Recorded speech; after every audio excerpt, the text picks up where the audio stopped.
REALME அவங்களோட P சீரிஸ்ல அடுத்ததா P4R அப்படின்னு ஒரு புது மொபைல் லான்ச் பண்ணியிருக்காங்க. பொதுவாக இதுக்கு முன்னாடிலாம் பார்த்தோம் அப்படின்னா P1, P2, P3 இந்த மாதிரி தான் வந்தது. பட் இந்த டைம் எக்ஸ்ட்ராவா R அப்படின்னு ஒன்று சேர்த்துருக்காங்க. எதுக்குன்னு தெரியல. இது ஒரு வித்தியாசமான சீரீஸ் அப்படின்னு தான் நினைக்கிறேன். இருந்தாலுமே இந்த மொபைலில் என்ன கொடுத்துருக்காங்க ஓப்பன் பண்ணி பார்ப்போமா. ஃபர்ஸ்ட் பாக்ஸை பொறுத்தவரைக்கும் வழக்கமாக இருக்கிற மாதிரி தான் இருக்குது. முன்னாடி மாடல் நேம் இருக்குது, பின்னாடி ஒரு சில விஷயங்கள் ஹைலைட் பண்ணியிருக்காங்க. இப்போ பாக்ஸை ஓப்பன் பண்ணுவோம். ஓப்பன் பண்ணால் வழக்கமாக இருக்கிற மாதிரி மேக் இட் ரியல் அவங்களோட எல்லோ கலர் பாக்ஸ். அதுக்குள்ளே என்ன இருக்கும், டிபியூ கேஸ் தான். இந்த ரப்பர் கேஸ் கொடுக்கறதெல்லாம் நிப்பாட்டாங்க. ஸோ ஒரு டிரான்ஸ்பரண்ட் டிபியூ கேஸ் வந்திருக்கு. அதுக்கப்புறமா ஒரு குயிக் ஸ்டார்ட் கைட். அடுத்து நம்மெல்லாம் எதிர்பார்த்துட்டு இருக்கிற P4R மொபைலை கையில் எடுக்கும்போது கொஞ்சம் வெயிட் வந்து ஹெவியாக தான் ஃபீல் ஆகுது.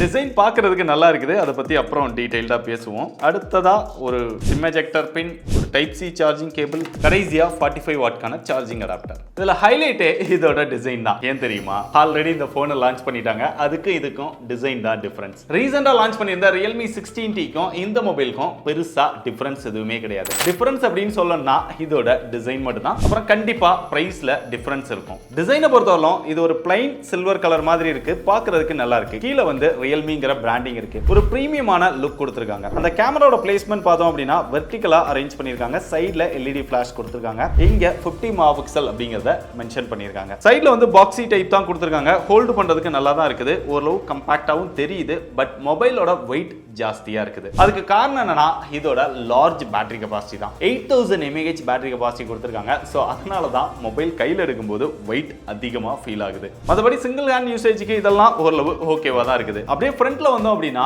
இங்க 6.8 இன்ச்ல IPS LCD டிஸ்ப்ளே கொடுத்திருக்காங்க. பட் HD+ தான். 120 Hz ரெஃப்ரெஷ் ரேட் கொடுத்திருக்காங்க. டிஸ்ப்ளே யூஸ் பண்றதுக்குலாம் நல்லா ஸ்மூத்தா தான் இருக்குது. குவாலிட்டி இதெல்லாம் ஓகேவா இருந்தாலுமே HD+க்கு பதிலா Full HD+ கொடுத்திருந்தாங்க அப்படின்னா நல்லா இருந்திருக்கும். இதை விட இன்னும் ஒரு சில பிராண்ட்ல எல்லாம் வாட்டர் டிராப் நாட்ச் ஸ்டைல் கொடுக்குறாங்க. அவங்க கூட கம்பேர் பண்ணும்போது இவங்க பஞ்ச் ஹோல் கொடுத்தது நல்ல விஷயம் தான். அதுபோல இந்த டிஸ்ப்ளேக்கு ஸ்கிரீன் ப்ரொடெக்டரும் ஒட்டியே கொடுத்திருக்காங்க. பரவாயில்ல. அப்படியே ரியர்ல வந்தா கேமரா பொறுத்தவரைக்கும் பிரைமரி சென்சாரா 50 மெகாபிக்சல் கொடுத்திருக்காங்க. அதுக்கப்புறம் செகண்டரி சென்சாரா ஒரு 2 மெகாபிக்சல் கொடுத்திருக்காங்க. கடைசியா ஒரு டம்மியான சர்க்கிள் கொடுத்து அதை சுத்தி ஒரு ரிங் லைட் மாதிரி கொடுத்திருக்காங்க. பட் இந்த இடத்துலயுமே ஒரு சின்ன டிஃபரன்ஸ் காமிச்சிருக்காங்க. 16Tல பார்த்தோம் அப்படின்னா செல்ஃபி மிரர் அப்படின்னு ஒன்னு கொடுத்திருந்தாங்க. அந்த மிரரை யூஸ் பண்ணி ரியர் கேமராவையுமே செல்ஃபி மாதிரி யூஸ் பண்ற மாதிரி இருந்தது. பட் இதுல அதை தூக்கிட்டு ஒரு டம்மியா சர்க்கிள் கொடுத்து அதை சுத்தி ஒரு லைட் மாதிரி கொடுத்துட்டாங்க.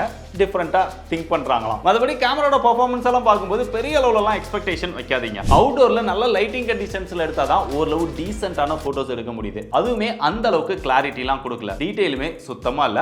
ஒரு ஆவரேஜான போட்டோஸ் அப்படின்னு தான் சொல்லணும். அப்படியே ஃப்ரண்ட்ல செல்ஃபி கேமரா வந்தா 8 மெகாபிக்சல் செல்ஃபி கேமரா தான் கொடுத்திருக்காங்க. இதோட பெர்ஃபார்மன்ஸும் டீசென்ட்டா தான் இருக்கு. அதுபோல வீடியோஸ் அப்படின்னு பார்த்தாலுமே ரியர் அண்ட் செல்ஃபி ரெண்டுலயுமே மேக்ஸிமமா 1080 30 fps தான் நம்மளால வீடியோஸ் வந்து ஷூட் பண்ணிக்க முடியுது.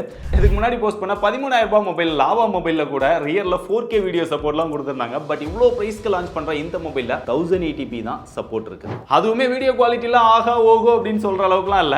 அதுவுமே ஆவரேஜா தான் இருக்கு. அப்படிங்க பெர்ஃபார்மன்ஸ் சைடு வந்தா காலங்காலமா கொடுக்குற அதே ப்ராசஸர் MediaTek Dimensity 6300 ப்ராசஸர். இந்த ப்ராசஸரை வச்சு இன்னும் எவ்வளவு மொபைல் தான் லான்ச் பண்ணுவாங்க அப்படின்னு தெரியல. இதே ப்ராசஸரை எக்கச்சக்கமான மொபைலுக்கு கொடுத்துட்டே இருக்காங்க. 10000 ரூபாயில இருந்து 35000 ரூபாய் பிரைஸ் செக்மெண்ட் வரைக்கும் இந்த ப்ராசஸரை கொடுக்குறாங்க. இதோட பெர்ஃபார்மன்ஸை பொறுத்தவரைக்கும் ஆண்ட்ராய்டு ஸ்கோர் செக் பண்ணப்ப 4,15,000 கிட்ட வந்தது. ரீசெண்டா அந்த லாவா மொபைல்ல கொடுத்திருந்த அந்த யூனிசாக் ப்ராசஸர் கூட 5 லட்சத்துக்கு மேல வந்தது. சோ ஆண்ட்ராய்டு ஸ்கோருமே அவ்வளவுதான் வரும் இந்த ப்ராசஸருக்கு. மற்றபடி CPU த்ரோட்டில் டெஸ்ட் இதெல்லாமே டெஸ்ட் பண்ணி பார்த்தோம். பெரிய அளவுல த்ரோட்டில் இஷ்யூ எதுவுமே இல்லை. உங்களுக்கு ஒரு நார்மலான யூசேஜுக்கு வாட்ஸ்அப் யூஸ் பண்றதுக்கு, கால் பேசுறதுக்கு, சின்ன சின்ன டாஸ்க் பண்றதுக்கு, மல்டி டாஸ்கிங்க்கு இதெல்லாமே ஓகேவா இருக்கும். பட் நீங்க ஃப்ரீ ஃபயர் இதெல்லாமே விளையாண்டுக்கலாம். பட் பெரிய அளவுல கேமிங் பர்ஃபார்மன்ஸ் இந்த மொபைல்ல எதிர்பார்க்காதீங்க. மொபைல் நம்ம ஹெவியா யூஸ் பண்ண போவோம். பெருசா இங்க ஹீட் ஆகல. ஹீட் ஆகிறதுக்கான விஷயமும் இதுல இல்ல. இருந்தாலுமே ஹீட்டை ரெடியூஸ் பண்றதுக்காக 5300 mm² vapour chamber cooling system இதெல்லாமே கொடுத்திருக்காங்க. சாஃப்ட்வேர் பொறுத்தவரை latest version out of box Android 16 கொடுத்திருக்காங்க. Realme UI